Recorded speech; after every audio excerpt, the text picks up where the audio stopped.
Although Desmond would have been loath to admit it, there were other people of importance in the world. They fell, broadly speaking, into two categories: those who were important in a global sense, but distant from Desmond, and those who were close enough to Desmond that they really ought to have killed him by this point. Desmond preferred people in the first category because they rarely, if ever, spent enough time around him to start disliking him, or, heaven forbid, pushing back against his whims. If a Category 1 person ever did cause him a problem, it was easily solved with several quiet payments and a bottle of wine.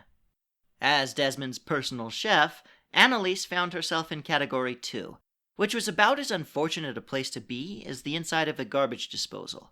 It might have been by choice at some point in her life, but now it was more of a necessary evil. Staying alive tax. She liked having money. Of course, she would never have admitted her effective captivity aloud.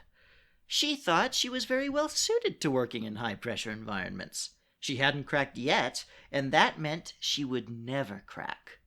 Her kitchen was fine-tuned to keep a constant tension in the air, wound by the heat of busy stovetops and the bubbling, hissing clamor of whatever sat atop them.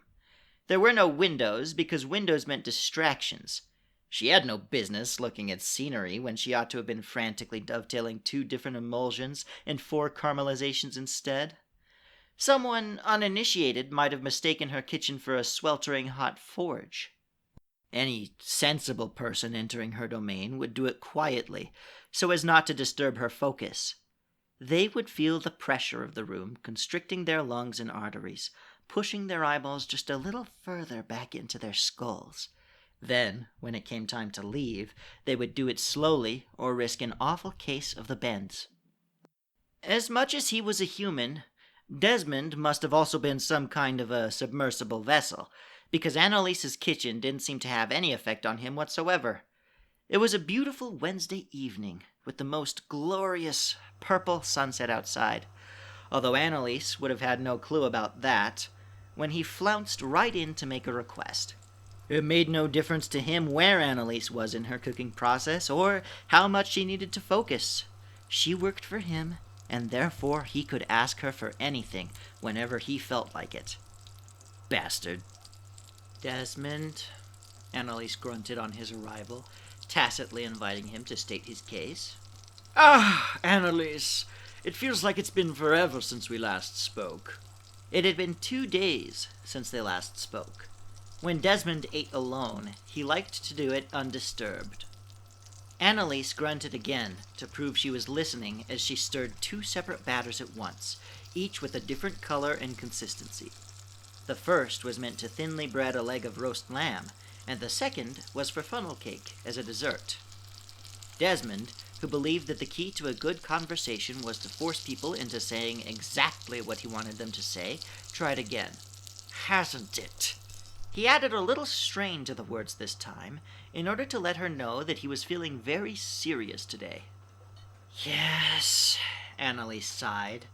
It's been forever. What do you need, sir? You see, Annalise, Desmond said, popping right back to a more level tone, I'm thinking about holding a party. Nothing so fancy as a gala, of course, but a few distinguished guests, maybe 10 or 20. And you want me to have food for them by tomorrow, Annalise said. She was well enough used to Desmond's requests by this point. The best thing was to always be ready for him to say something outlandish, and then to gently walk him back to something that seemed almost reasonable. Desmond gave a laugh, a stunted, mangled thing that was bent in all the wrong directions.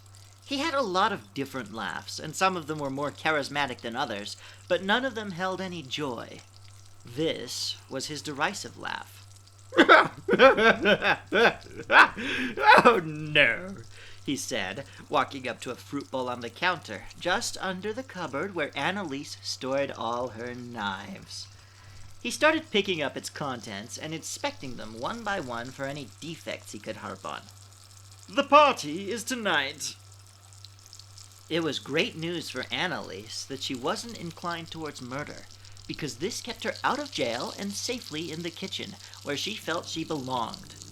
It was also great news for Desmond, because it meant that his neck remained unsnapped. It was awful news for everybody else, not least the party guests, who lost out on a good excuse not to attend. "Dream on," she said, now plastic wrapping the funnel cake bowl to let it sit for a while before cooking. "Unless you're fine with fried rice for the evening. Stew, maybe? Group food." She said this knowing that Desmond hated the idea of group food. He felt that it was below his station to eat things that could be easily made in bulk. "Here's a thought. Why don't you just order a pizza? Or several, I suppose." Desmond laughed again, colder this time, and dropped the last apple back into the bowl. To his frustration, he didn't find anything worth complaining about. Oh, Annalise, you always did have such a charming sense of humor. You've still got those steaks, haven't you? And what about all these stovetops if you're not going to use them? Just cook them all at medium rare. "And what will I do about the bread course, sir? I've only made enough dough for one serving." Then section it into smaller pieces. It's an experimental dish by you. Mini breads. Saves room for the main course. Honestly, Annalise, I hired you because I thought you were resourceful. Whatever would you do without me? Later, Desmond would loudly and emphatically disavow the idea of mini breads to his guests. Annalise was generally very careful with her cleaning at the end of the day. It was no use trying to work in a kitchen where everything was in the wrong place, or mixed together in the wrong ways, or spilling out of cabinets. Unfortunately, it was impossible for the knives to come tumbling down onto his head, even though they would have if they ever got the chance. Annalise ended up doing exactly what Desmond asked, and he got his steak dinner party against all odds.